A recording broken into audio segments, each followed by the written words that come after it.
A little bit scary when you come here, to be fair, and you put me on the spot on that one. Like, that's a good question, to be fair. When you come here, it's a bit, scary, but everyone's so nice. I love it here. I won't be going home anytime soon. All right. Well, I'm vegan, so sometimes it's really hard to be in China and to be vegan, especially when I can. At this point, it's just become home, It's like I work here, my girlfriend's here, so it's just, it's my life. Hi, welcome to my channel. I go by the name King Kwesi, and I'm from Ghana. I've been living in China for almost 10 years.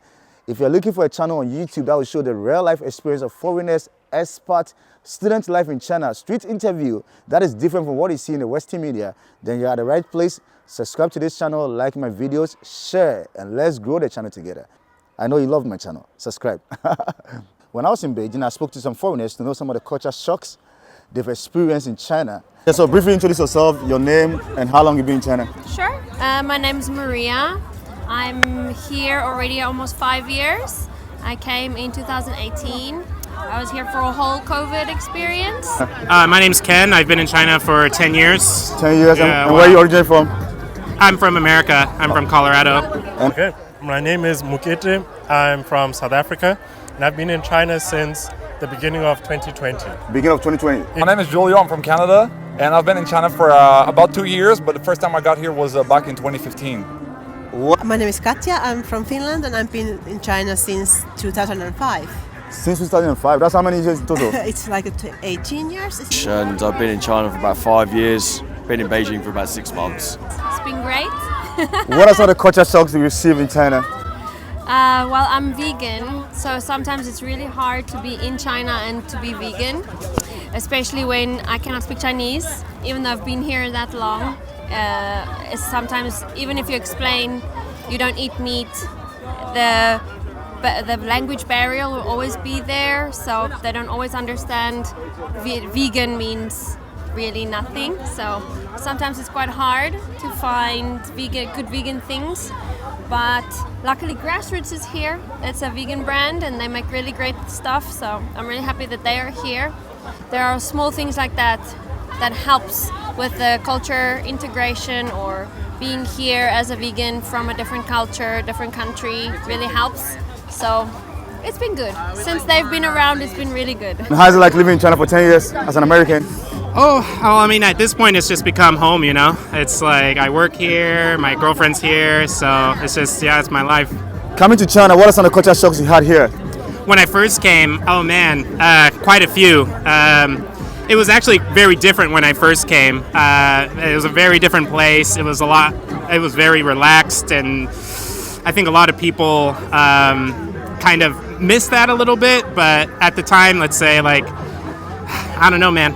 I guess one of the big things is a lot of children would have those pants that would have a split in the bottom of them, which is something that you just would not see in the U.S. anywhere.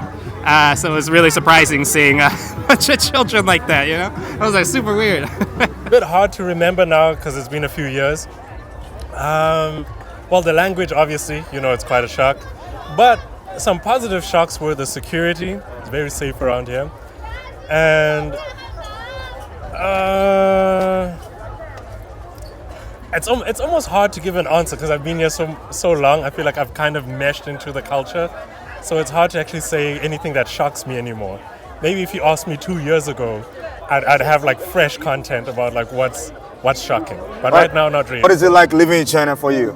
I really loved it because I feel like everything is very convenient here. Whatever I want to do, I can do it, and it's very easy to get to one point to another. So I love it. What are some of the culture shocks you had here as a Canadian living in China? Okay, so first of all, the guy who hired me back in the days, while I was in Canada, he told me that, if you come here in China, everybody speaks English and you're going to have no problem to go around the city. And I found out that, most of the people don't understand a word of English, That's what was hard for real.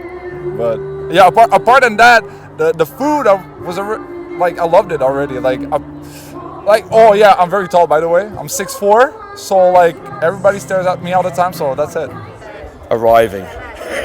And how was it when you arrived in China? little bit scary when you come here, to be fair, and yeah, you put me on the spot on that one. Like, that's a good question, to be fair. When you come here, it's a bit, you know, scary, but everyone's so nice. I love it here. I won't be going home anytime soon. All right. How is it like living in China for 18 years as an European?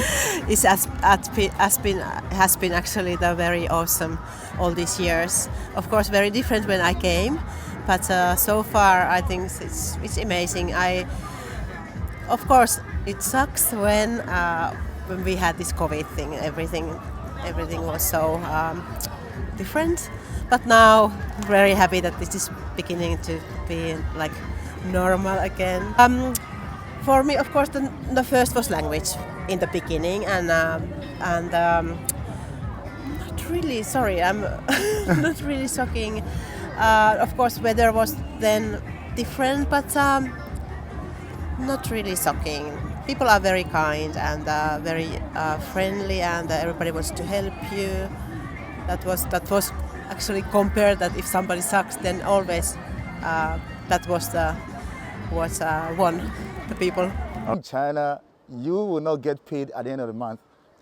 For example, when I got to China, my first job, I remember, I nearly fought the boss because in my mind, coming from Ghana, I know that in Ghana you work for a month and you get paid at the end of the month. So at the end of the month, I went to this boss. Hi, goodbye. I went to this boss for my salary, and I was told to wait to the next month on the 15th, meaning I had to work for 45 days to get paid. You know, that was very shocking to me because in Ghana, we get paid at the end of the month.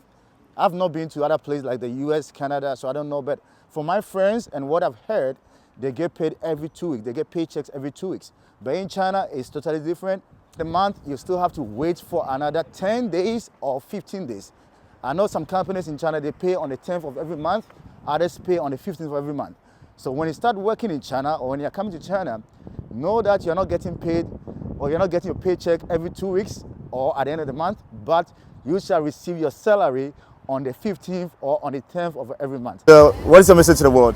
To the world, trying to have less meat is really good. Plant-based things are very easily to find. It's everywhere, even in China.